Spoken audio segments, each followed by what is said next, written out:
Wednesday night, and this is the Ingraham Angle, live from New York City. It's almost the new year, and tonight we look at what a difference just 1 year makes with President Trump in the White House. Now, ISIS has been almost wiped off the map completely, losing 98% of its territory, including half of it since President Trump took office. And an American president will be honored in Israel, not just in Israel, but in the old city of Jerusalem. We'll talk to John Bolton about both of these amazing developments. And murder and many crime rates, including the killing of police, dropped this year. We'll debate whether Trump's tough talk and pro-police policies deserve the credit. Meanwhile, the establishment media can't understand, they still cannot understand why President Trump's base still supports this president. We'll examine whether the media's problem isn't the messenger themselves. And Gold Star parents who lost their Navy SEAL son in an Afghanistan firefight credit a key change by President Trump for saving military lives on the battlefield this very day. But we begin with the little notice year-long probe that could have a big effect on the investigation by special counsel Robert Mueller. Last January, the Justice Department's Inspector General, Michael Horowitz, quietly began investigating the FBI and DOJ's handling of the Hillary Clinton email scandal. Now, recently, that inquiry turned up evidence of anti-Trump bias amongst key players in the Russia investigation. Remember those Peter Strzok and Lisa Page texts that talks about an insurance plan? That came from Michael Horowitz's investigation at the IG. Now, all of Washington is waiting to see what other bombshells this investigation may reveal in the new year, and whether this could discredit part or all of the Mueller probe. Joining us now to discuss from Washington, D.C. is Scott Bolden, a Democratic strategist. And with me here in New York City is James Freeman, who is the assistant editor of the Wall Street Journal's editorial page. Gentlemen, both, thank you for joining me this morning. I'm on Fox and Friends all the time, so it's morning or night. I can't get it right. This is the Ingraham Angle. We are here this evening. Scott, let me start with you now that I know where I am. This investigation, Bob Mueller's name is a household name right now. The Democrats are banking through their resistance that he's going to take down this president. The name Michael Horowitz is not one well known, but his investigation has already bore fruit in that, Peter Strzok and others have had to leave the Mueller probe as a result of showing anti-Trump bias. Is this not an investigation, if they show that special treatment was given to Hillary Clinton, that could have serious consequences? No, I understand about the Strzok issue, but he was removed. As a former prosecutor, let me just say this. He was not the only decision maker. And until you show that the investigation has been tainted, not just having one investigator that was tainted and was properly removed, you don't have political bias. You can't select people to be on the investigation team, whether it was those who investigated Hillary Clinton or those who are on the Mueller investigation, simply because of a political affiliation. They have to show political bias. And there's nothing there right now, no matter how many times the GOP throws political hand grenades at the Mueller investigation. Well, Scott, you say that Peter Strzok is not the only one in the investigation. True. Enter Andy McCabe, who's the number two over there, as part of this as well. Now, when the email Clinton investigation was going on, we know now through evidence that Andy McCabe said that this Clinton email investigation should receive special status. There's Andrew McCabe right now. He's also been referred to as Andy in the insurance policy in the text between Strzok and Lisa Page. So if Andy McCabe says special status in this investigation, James Freeman, if the Inspector General is trying to consider whether or not it was a fair investigation, are we not onto something here? I think we are onto something, and I assume Mr. Bolden and people, or at least Democratic colleagues, were pretty happy when this Horowitz investigation got going, because the idea here was there was a theory in Democratic circles that Mr. Comey at the FBI had put his thumb on the scale and helped Donald Trump get elected. So I think this was I think this was perhaps seen as a way to discredit the Trump administration. Now, as you said quietly, Mr. Horowitz hasn't been leaking, but he appears to have been doing a lot of work, taking a lot of documents, a lot of interviews. He has interviewed Mr. Comey, among others. Loretta Lynch as well. Right. And we're going to get a report probably late winter, early spring. And it's focused on the Comey process, not his decisions, but did he follow FBI procedures?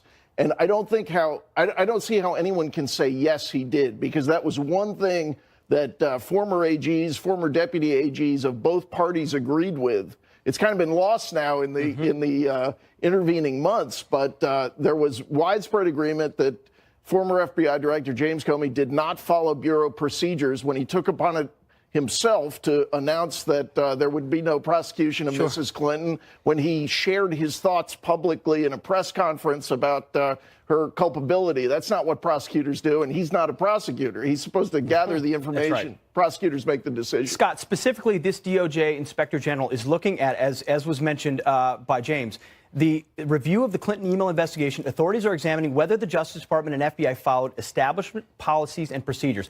It doesn't feel like established policies and procedures to write the exoneration of the person you're investigating 2 months before you talk to them, and as well as deem this investigation special, which means only a few people at the top of the FBI were actually involved in investigating Hillary Clinton. And I will note, this is very important. No, this is very important to note. This Inspector General launched this report independently before President Trump was president, and he's an Obama appointee. So this is not something President Trump has launched. And why is this getting very little coverage and notice when Bob Mueller is wall to wall on every other network in this city? Well, Bob Mueller's not done any interviews, quite frankly. It's been the political pundits. That's one thing. Done a little bit of leaking. There was nothing unusual. Well, we don't know that either. But there was nothing usual about the Clinton investigation. Politics crept its way in, and there were loud political bangs from day one. So, as a former prosecutor, a special status meant absolutely they were trying to protect the investigation from not only leaks but political comments and to having politics injected into it. I think the Inspector General, we welcome his investigation because it is something that's really important. But I still don't think that if there was something there, we'd have it by now. We did get the emails, don't get me wrong. But again, was there political bias? Was this handled in an inappropriate manner? It certainly was handled in an unusual manner with Comey, and most Democrats hated Comey reopening the investigation or even making public statements. That was unusual, but I think Comey indicated, and I didn't agree with his status or his basis for it, but he laid out his basis for taking these unusual steps. So we welcome the IG investigation. I think Democrats and Republicans ought to be both concerned but relieved once that report comes out. Well, it'll be very interesting to see what it reveals. James, we hear investigation, this investigation, House, Senate investigations, a lot of them going on right now. But through all of those, it has revealed what a lot of people feel like is a FBI DOJ swamp. And we're not talking about the agents that do the great work. It's talking about leadership, whether it's Strzok, Andrew Weissman, who was to attend Hillary Clinton's victory party until it wasn't a victory party. Right. Bruce Orr, his connections, his wife Nellie, to Fusion GPS, and Andy McCabe, James Comey, James Baker, the counsel who had to step down. It seems like a lot of deep state Democrats who have an axe to grind or a political preference, and we all know political preferences, everyone's allowed to have them, but if they start to cloud your judgment or give you reason and rationale to pursue someone for a different reason, how do you not look at that and say, we need to find out more? Right. The FBI agents, they're allowed to have political opinions, but when you get into extreme bias, that's what we saw in the Strzok texts. That's why Mueller fired him. He would not have fired him if there wasn't that issue of extreme bias. And as this rolls forward, remember, the whole reason the Mueller investigation exists is because Comey was fired. What this Horowitz inquiry is going to do. And then asked his buddy to leak things to make sure he triggered a special counsel. Well, this is going to shine a light once again on the fact that Mr. Comey deserved to be fired. The reputation of the FBI was in tatters last year because of what he was doing in conducting his investigation into the emails. And what this is going to do is bring up a lot of issues that were kind of tossed aside or forgotten when the focus moved to Mr. Trump, when he started talking about the reasons he fired Mr. Comey. If you go back to May and you look at Deputy Attorney General Rosenstein's memo, it laid out chapter and verse on how Mr. Comey had violated longstanding procedures. It quoted officials from both parties over the years saying this is antithetical to the interests of justice. I think Horowitz is now looking into that. That's a problem for Comey and for Mueller. Wow. Yeah, but my goodness, briefly, gracious 20 seconds. guys, That's it. Go ahead. Listen, this is all political rhetoric. You got to show political bias. Show me one document, one witness testimony, one What about the email text message that says, Andy, we've got an insurance policy? Anything. The insurance, and that individual was removed from the campaign. He wouldn't have been without the Inspector General report, right? Goodness for the Inspector General. But that doesn't show political bias. It means that he was tainted, but the investigation was not tainted. But he was in charge of the Hillary Clinton email investigation. He was in charge of changing.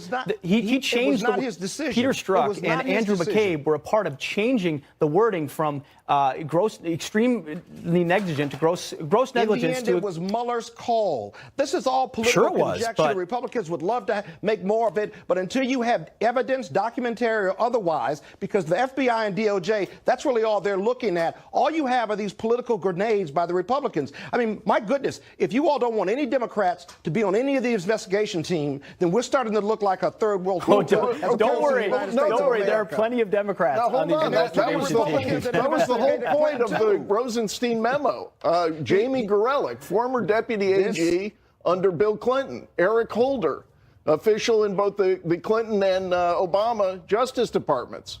Are you discounting what they said about Comey's conduct? People who are going to be on the investigation, then their political support, who they write checks to, if they attend a briefing, or I'm sorry, if they attend a fundraising, and you're going to say that needs to be investigated? That's nonsensical. Wow, $675,000 to the wife of the number 2 in the investigation who's running for Congress. It means something, well, especially when you... And she took money from the state governor and from the state Democratic Party in Virginia. What else is she supposed to do? You want them to be divorced over this? Perception is extremely important in addition to reality in these particular circumstances. Perception does not require an investigation. Politically, you may like the fact that they've done this, but that's the art of the deal. There's nothing illegal, inappropriate, unethical about it, and you can't make it that way by merely repeating that conjecture. The American people are still grateful for the fact that you've got Bob Mueller doing his thing, but the name Michael Horowitz, which is not a household name, who seems to be apolitical, is digging down to the fact that our Secretary of State had a private server in her home and deleted, bleach-bitted 33,000 emails and got away with it. And that makes people feel like the system is rigged differently for them than it would be for someone with political connections. We'll find out. We'll find out what the conclusions are, which is the most important part. So you want more investigation done to your political enemies. If the conclusions were based on a swamp that was benefiting Hillary Clinton, of course I want more investigation. A lot of people do. You just feel that. We may get evidence of that, and that's the point. HRC and Obama. Scott, give it up. You're obsessed with it. Scott, we've got to leave it right there. James, we've got to leave it right there. Eventually, we'll get to the bottom, hopefully, in both of these fronts. Thanks, gentlemen. While much of Washington stays glued to the Mueller probe, Trump has spent the year scoring some impressive victories overseas, including one that President Obama said was impossible. We'll talk with John Bolton about that in just 1 minute. The Ingraham Angle is brought to you by Liberty Mutual Insurance. Liberty stands with you. Liberty Mutual saved us almost $800 when we switched our auto. The ISIS caliphate is suddenly almost extinct, having lost 98% of its territory. A stunning half of that loss came in just the year since President Trump took office. But it wasn't so long ago that ISIS was running rampant, gobbling up large chunks of Syria and Iraq and looking almost unstoppable as a terror army. At least that's what President Obama told us in July of 2015. This will not be quick.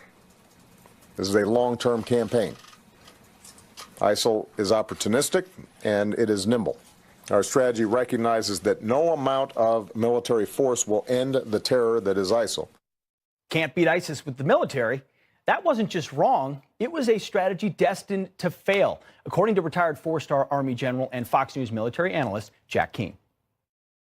The Obama administration, despite their claims that this was a top priority, never fired a shot in anger against ISIS, even though the Iraqi government was asking for help for 9 months. That's how long it took. And it took 15 months before we ever went after their oil fields, which is their source of financial strength. That was a strategic blunder that we didn't crush ISIS early on. That's right. Turns out the JV team wasn't so JV. Well, President Trump didn't just change strategies. Many credit him with unleashing the military by simply changing their rules of engagement, which is critically important on the ground. Joining us now for reaction from Washington is former UN Ambassador John Bolton. Mr. Ambassador, thanks for joining us. So President Obama said that our strategy in Iraq recognizes that no amount of military force will end the terror that is what he called ISIS. Yet it appears to me that it is indeed military force that eradicated the grounds that ISIS held. What is the key difference between what President Trump did and President Obama did? Well, I think the strategy Obama was pursuing, he described as degrade and ultimately destroy ISIS. And the emphasis was on ultimately. So under his approach, just dragged on and dragged on and dragged on. And the consequence was that ISIS had ample opportunity both to train terrorists to get into Europe and the United States, but also as things finally began to turn, to exfiltrate unknown numbers of its leaders and cadres into other anarchic portions of the world. So we should be happy that the caliphate, the physical caliphate, is just about gone. But unfortunately, the ISIS threat remains, now based in Libya and Yemen and the Afghan-Pakistan border regions, that might have been avoided if we had been really pursuing them harder during the Obama years. Absolutely. A lot of people, guys on the ground, credit the loosened rules of engagement. I know when I was in Iraq and Afghanistan, if I had to call the White House for an airstrike, that's going to inhibit my ability to make decisions on the ground. Now it's captains and majors and colonels making moment-by-moment decisions. How important is that to maintaining momentum and defeating an enemy like we have, which once was the caliphate, which once was the size of Ohio, now reduced to 1,000 lowly fighters? Well, I think it was critical, and I think it reflects what the strategy should have been all along: not degrade and ultimately destroy, economize, save words, destroy, period, close quote. I have to say that because the administration, though, continued to follow the Obama approach of relying mostly on the government of Iraq and its Shia militias. Certainly we helped with the Kurds, we helped with some of the Syrian opposition and other Arab forces, but relying extensively on the Baghdad government, which is effectively a satellite of Iran, we've left now Iran in a very advantageous position in the region for what I fear may be the next conflict. Well, that's very true. The next step in what happens in Iraq and Syria is absolutely critical. But for now, the fact that the caliphate has been defeated, incredibly significant. We'll see how much the rest of this town reports on that development. But I have to get your insight on some news that we found quite interesting. There's something that would not have happened under President Obama. Israel is honoring an American president. The Israelis now plan to name the train station near the Western Wall in the old city of Jerusalem after President Trump. In fact, specifically the transportation minister in Israel has said the Western Wall is the holiest place for the Jewish people, and I decided to name the train station that leads to it after President Trump. That's a big thing. A lot of people might be surprised by that. Why are they so willing to say immediately embrace this president? Well, because of what he's done, because of recognizing Jerusalem as Israel's capital, and by reversing 8 years of basically anti-Israel American foreign policy. I mean, I'm sure cases of heartburn across the country are rising now as people realize this, but Trump has stood by Israel, and if this decision goes through, it shows that loyalty is rewarded. I think it's a great thing. And it's not just train stations. Jerusalem City Council members proposed changing Saladin Street in the Muslim Quarter to Donald Trump Street. They're looking at new parks are being named and schools even under consideration named after Donald Trump. So the gratitude is palatable, as you mentioned, and as someone who's been to the old city, I know you have as well, the significance of him visiting the Western Wall for the first time in May and then making this change, truly historic.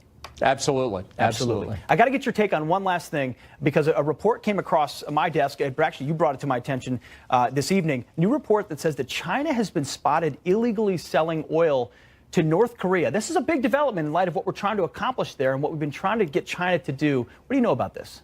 Look, this is the proverbial fire bell in the night. We've got overhead pictures of tankers lashed up at sea, probably Chinese, probably North Korean, transferring oil to the North Korean tankers. So we have this ecstatic Reuters news report earlier today that says China didn't ship any oil to North Korea in November. What's the source of that? China's own export statistics, as if they're going to tell us the absolute truth. So this is, I think this is very significant, and I think it unfortunately shows that China, yet again, as it has for 25 years, is playing the United States, jiving us, telling us they'll help with the North Korean problem, and then doing precisely the opposite. Very briefly, Ambassador, what is our next step? How do we hit China back on this? Look, I think the president's got to have a conversation with Xi Jinping and say, we are getting very close to the end of the road here. Either you help us in a very significant way, or we're going to be faced with the hard choice on using military force. We know there have been military-to-military discussions about the possible effect of the collapse of the North Korean regime. The Chinese need to get with us on this, or I think we've got to act on our own. That could be true. UN Ambassador John Bolton, thanks a lot. Appreciate your time. Thank you, Pete. All right. There was also encouraging news on the home front in this 2017, especially where good news is needed most, our crime-ridden big cities. Details coming up. Obama's last year in office, the killing of police officers by gunfire hit a 5-year high. Now, under President Trump, those killings are down by a remarkable 34%, according to the National Law Enforcement Officers Memorial Fund. One big difference may be a simple change in attitude, according to a former high-ranking FBI official. Well, look, since the days of his campaign, the president went out of his way to thank the men and women in law enforcement for their sacrifice and say that effectively, I stand with you. That is 180 degrees away from the last few years, really going back to 2009 of the Obama administration, where the presumption was that the police were racist, the police did something wrong until proven innocent. And I think that tone, maybe we're sensing or feeling a Trump effect now. He says a Trump effect. Well, there's more good news. The violent crime rate is down in the nation's 30 largest cities, including the murder rate, according to a study by NYU's Brennan Center for Justice. Violent crime down by 1.1%. Even better news, the murder rate in America's biggest 30 cities dropped by 5.6%. And that includes an 11.9% decline in Chicago, which has had a lot of attention, obviously, for many years, and a 9.8% drop in Detroit. Is this encouraging trend here to stay, and does President Trump deserve the credit? Let's ask journalist Heather McDonald, the author of last year's critically acclaimed book, The War on Cops, How the New Attack on Law and Order Makes Everyone Less Safe.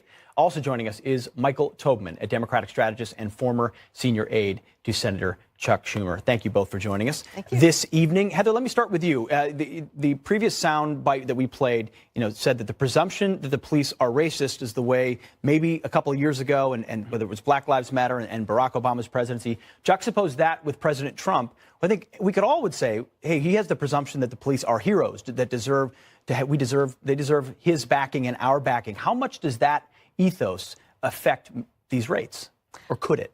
Well, there's been a sea change in both rhetoric and policy, Pete. It's extraordinary because we did go through 8 years where President Obama took every opportunity to reinforce the false Black Lives Matter narrative that we're living through an epidemic of racially biased police shootings of black men. That resulted in real demoralization among our police forces and depolicing. Officers were reluctant to get out of their cars and make that stop at 2 a.m., questioning somebody hanging out on a known drug corner, hitching up his waistband as if he has a gun, because they were fearful the media, the mainstream media, would label them as racist. Today, we have a Justice Department led by Attorney General Sessions, who is trying to reverse some of the anti-cop policies of the Obama administration, and Trump is not serving as an echo chamber for Black Lives Matter movement.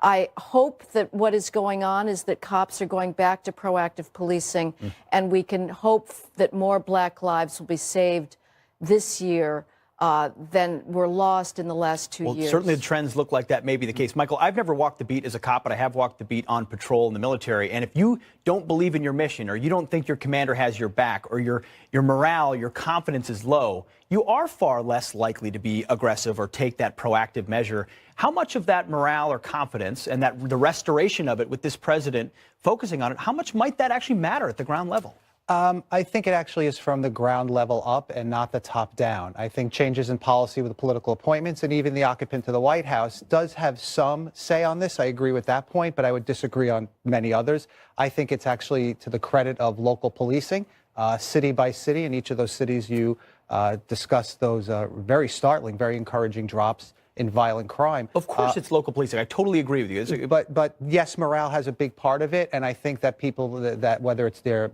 Patrolmen's Benevolent Association here in New York City, or the police commissioner, or a mayor, and we see constant controversy and tension between the New York City PBA and Mayor de Blasio. But I really think it's a credit to the local policing, and I think attributing it solely to the tough on crime rhetoric of candidate Trump and then President Trump does local policing. So certainly, I don't think you can. Good point. You can't credit it all to the president, but you almost can imagine, what if Colin Kaepernick had taken a knee during the Obama presidency? Would he have been invited to the White House and lauded as a hero? Instead, he was called out specifically by President Trump. Law enforcement officers and police officers love the fact that he's a Blue Lives Matter guy, not a Black Lives Matter guy. But that does trickle down. A local guy on the beat really does care whether or not he's going to be seen as guilty before the action is even taken. Right. I think that's an excellent example. I would also just point to some of the policies, and I agree that policing is fundamentally a local phenomenon. Nevertheless, There's things that Attorney General Sessions has done that are also sending a very powerful message to cops. He has tried to free departments from the unnecessary and costly consent decrees that the Obama administration put on. He has said to U.S. prosecutors, we want you to go after violent felons and drug felons without worry about the pseudo mass incarceration narrative being used against you. And again, these things are both effective in themselves and they do send a message to cops. Of course, policing and a drop in crime is due to the local cops on the ground, but the narrative matters, and an echo chamber in the White House for a false narrative did a heck of a lot of damage over the last couple of years to the law-abiding residents of inner-city neighborhoods. I stand corrected, by the way. Colin Kaepernick first kneeled when Barack Obama was president, but the effect, of course, was amplified during this presidency. None of this should gloss over that there are very real and very serious and historically rooted tensions between law enforcement and professional policing and communities of color throughout the country. That being said, I think that some credit is also due to those in the activist community who realized that their message was being lost in this awful, tragic violence in which law enforcement professionals were losing their lives. Nobody wants that. It was just a tragedy every time that it happened, and I think people understood. Does that happen though without being called out? Does that happen naturally, or is that? And that is where I would say that candidate Trump was perhaps uniquely positioned to deliver a message that other candidates felt constrained and unable to deliver. On that point, I would agree, but on the others, I think it's a consequence of local policing. Well, we've got to leave it right there. A couple of very informed opinions here. Heather McDonald, Michael Tobin. Thank you. Thanks for being Thank here you. tonight. Appreciate it. All right, all this good news this year, and the so-called mainstream media, we call them the so-called mainstream media because they're really mostly the left-wing media, is still trying to figure out why the president is popular with his base. We're going to take a closer look next.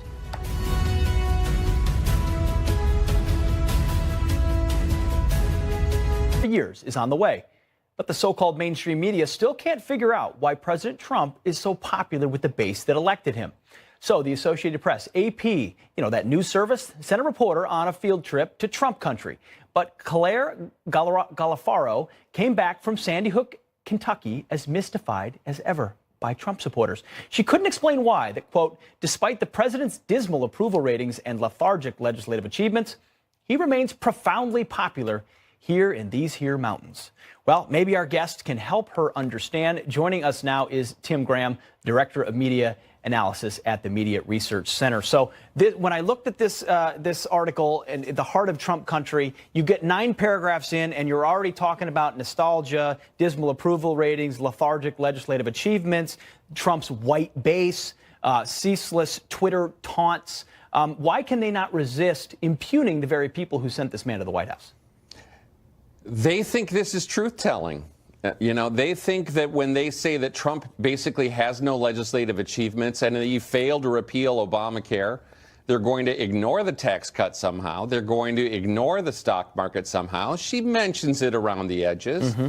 They're going to somehow, suggest that Obamacare wasn't repealed, although they got rid of the individual mandate, which is the most offensive part of Obamacare.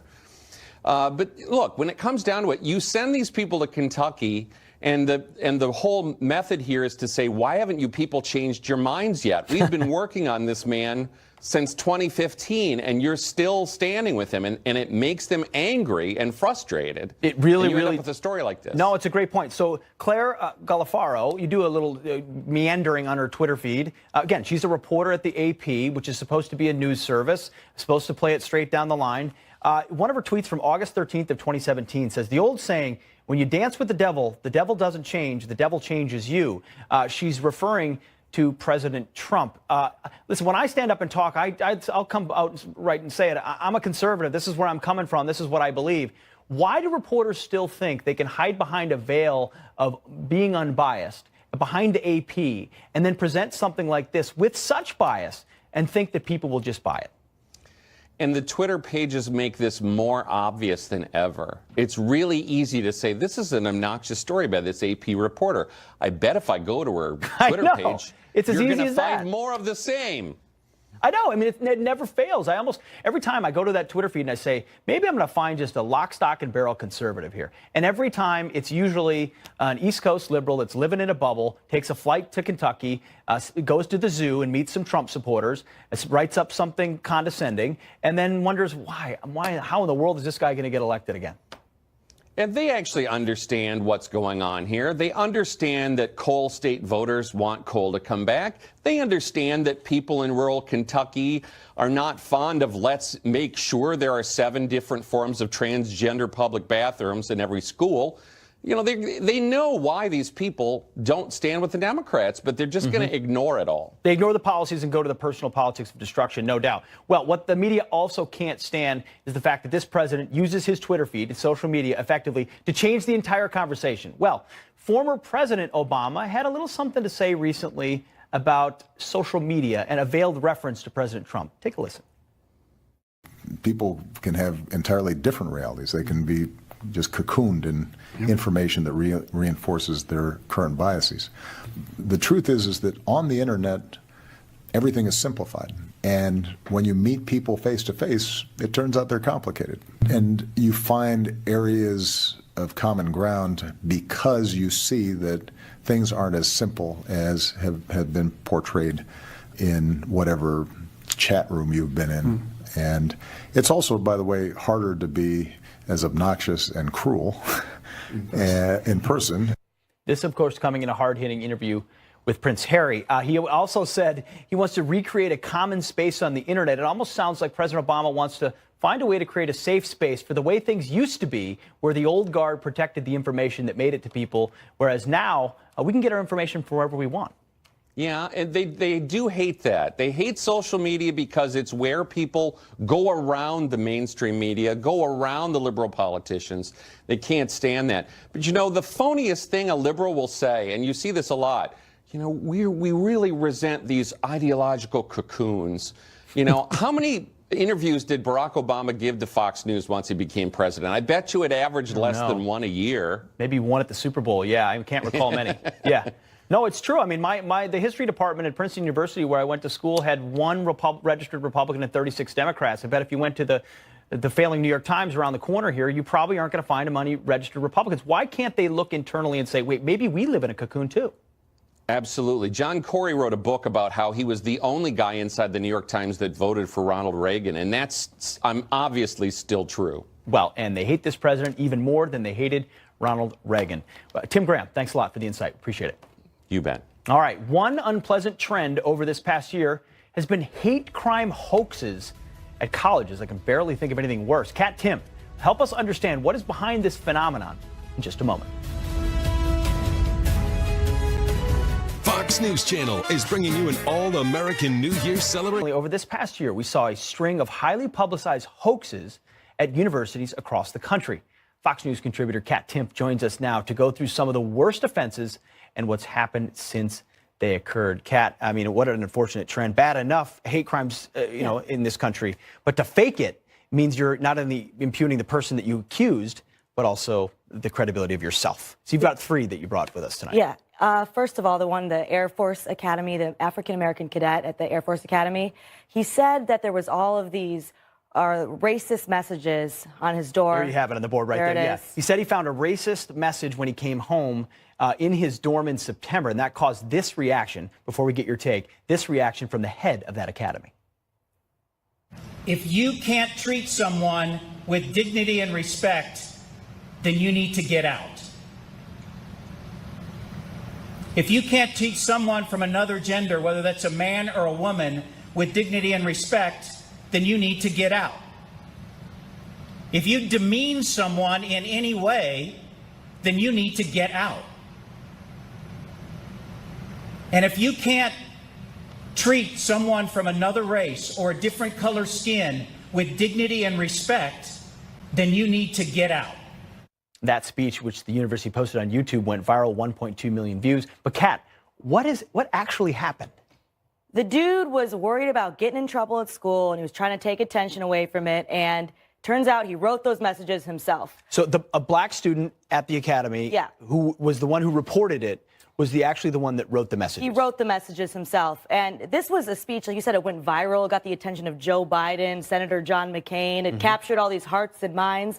And it turned out to be a joke all along. It was just a big hoax. And the problem with that is not just that it, hurts the school, makes the school look bad. It also hurts victims who actually go through these kinds of things in the future, because it makes people less likely to believe it, say, oh, that last one was a hoax, and kind of doubt it, which is completely unfair. Yeah, insane. And at the Air Force Academy to boot. Yeah, absolutely. All right, here's another one. A University of Michigan student was convicted of falsely reporting a hate crime after claiming she was attacked for wearing a solidarity pin. She later admitted to using the pin to scratch herself, and she said she faked the attack because of her belief that there had been a surge in hate crimes after the election of Trump, and because she became upset during a women's literature class. Kat, I mean, there's some ferocious women's literature classes. There's a lot going on here. I've never been so upset in a class that I need to scratch myself with a pin and then report it to the police that a Trump supporter did it. Absolutely awful.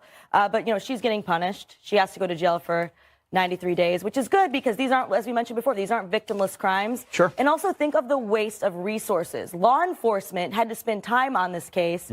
Taxpayers had to spend money paying law enforcement to do this when they could have been out there, handling real crimes instead of this garbage. And, of course, it's perpetuating this idea that Trump supporters are committing violence against people that are different than them, which the so-called mainstream media loves to run with. I mean, it feeds this cycle of fake news, of false news, of misleading news that makes Trump supporters look like this town wants them to look. Right, and really it was just a lady with a safety pin in herself. And a screw loose. And yeah, a screw loose, essentially. Or two. Yeah. No literature class is that traumatizing. I mean, there's some rough literature out there, but keep your safety pin in your pocket. Yes. All right, you got one more story for us. It wasn't just the students. Assistant Professor Azhar Hussain of Indiana State University, there he is right there, was arrested after police concluded he had made fake anti-Muslim threats against himself. The university's police chief said officers believed Hussain was trying to gain sympathy by becoming a victim of his own fake threats. Imagine this. Come on. Imagine being such a loser that you have to fake hate crime threats against yourself for attention. I mean, we've become in a place in our society where there's nothing more honorable in some circles than being a victim. It's not good to be successful. It's not good to be rich. It's not good to have things going for you. It's better to have things being done to you so you can be in this position of victimhood, which people think is smart and honorable. This is probably a result of that.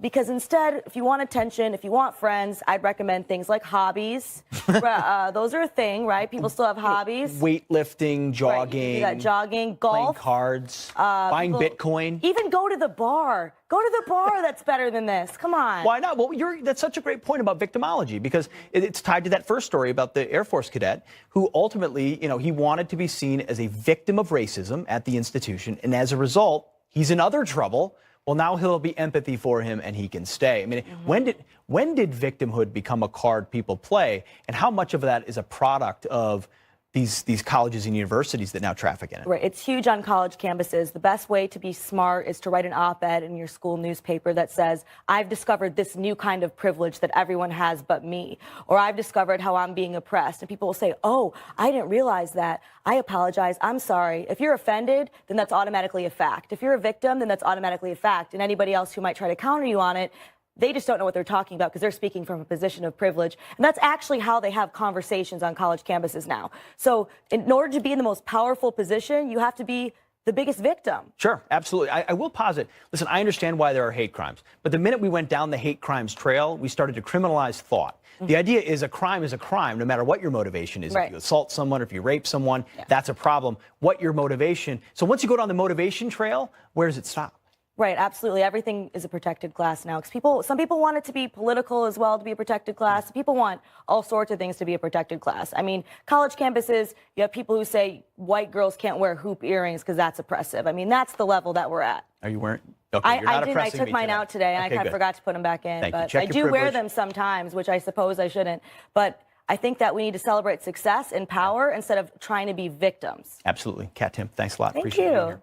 All right, a silver lining, a tough turn here, but a great story for a Gold Star family. Up next, how they fought for a key change in U.S. military policy and why they believe it is saving lives under President Trump. Billy Vaughn joining us next.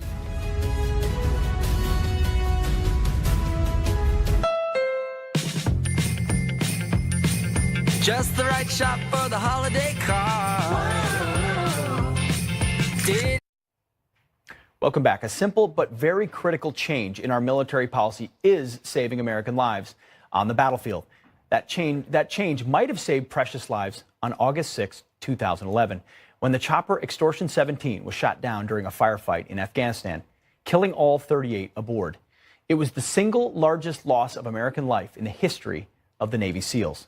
The dead included SEAL Team 6 member Aaron Vaughn, and his parents, Karen and Billy Vaughn, believe the military's restrictive rules of engagement under President Obama contributed to that travesty. They fought hard to see those rules change, and now that President Trump has done that, they believe those changes are saving lives. And Billy Vaughn joins us now. So, Billy, your story of your son is powerful. He's an American warrior, fought for our country, and from the very beginning, you and Karen have been dedicated to making sure what happened there in that valley in Afghanistan doesn't happen again. How critical have changes in the rules of engagement been to unleashing our military? Well, first of all, thank you for having me tonight, Pete. And yes, absolutely. After Aaron was killed, and Karen and I began to find out things. And by the way, you know us. We're not military experts. We're parents who love our son and love our country and our military. Mm-hmm. And after we began to find out things that happened that night, things that should have happened that didn't happen, we do believe there are many things that happened that night. If even just one of them hadn't happened, Aaron and those men may be alive today. And, President Trump promised he would change the rules of engagement. Karen actually spoke at the RNC convention for President Trump and talked about the rules of engagement needing to be changed. And both of us talked across the country about that. And we were able to meet with then candidate Trump and with other Gold Star families. And Pete, you know this. We've got the most powerful, the most efficient military the world has ever seen. Our warfighters can go out and crush the enemy every single night. Yeah. If they're allowed to do, if they're unleashed to do what they are trained to do. And under President Obama, that just didn't happen. If they are allowed. Now, you caveated yourself saying you're not a military expert. I get that. But that it almost allows you to bring more common sense to the discussion and certainly investment with your son. A lot of people who haven't been in the military, they'd say, what are these rules of engagement? What is the rationale for putting political constraints on warriors on the battlefield as opposed to unleashing them, especially against a threat like ISIS? Well, Okay, let me give you, for instance, on the night that Aaron was killed, there was no pre-assault fire before the helicopter went in. And that's one that you don't have to be a military expert to know. Prepping the target, sitting at home watching. Yes, sir. And it wasn't just an isolated incident. The helicopter pilots, when they were giving testimony, both of them. One of them said there's a 1 in a million chance we can get pre-assault fire approved. The other one said we never ask for it because it's never approved anymore. In two different testimonies at two different times, and that could have saved the warfighters that night. Also that night, the AC-130 overhead asking to engage multiple times enemy combatants on the ground was not allowed to engage those enemy combatants with weapons. And it's very likely that one of those enemy combatants took that chopper down that night. President Trump in August said that he was going to give more authority to the warfighters on the ground, to those people. And under President Obama, a lot of that authority, as you made an earlier comment tonight, was being done by people back in Washington, D.C., inside the White House, who had never seen the theater of war, who had never been in the battlefield at night with their buddies with bullets whizzing by their head. That makes all the difference. Billy Vaughn and Karen Vaughn, thank you for everything you've done for the warfighter, for your son's sacrifice. And there are 70,000 dead ISIS fighters in the last year and a half that are a credit to the unleashing we have done for our military. Billy Vaughn, yes, sir. You can see what our military can do. You got it. Thanks a lot. Well, that is all the time we have here on the Ingraham Angle. Pete, I'm used to saying good morning to you when we're on Fox and Friends. I already messed it up once, so you can take it away here. Oh, that's right. Good to see you, buddy. Happy New Year, almost. You got it. And here's what we got on tonight. First, he warned about political tyranny. Now he's slamming Twitter tirades. One of the dangers of the internet is that people can have entirely different realities. After Barry met Harry, former Obama surrogates joined the attacks tonight on President Trump. There clearly is a message there for the president. So what happened to the White House tradition of not disparaging your successor? Whoops. Then, after apocalyptic warnings about the Trump tax cut, this is Armageddon. The left abruptly shifting its tune after voting no, no, no. Next year, 91% of middle-income Americans will receive a tax cut. Isn't that a good thing? Yeah, it is a very good thing. Are Democrats suddenly getting worried that tax cuts will actually be popular and help the economy? And will they now vote to make them permanent? A close aide to Hillary Clinton weighs in live. Plus, a Republican lawmaker calls for a purge at the FBI, but now seems to be backtracking. We'll get live reaction.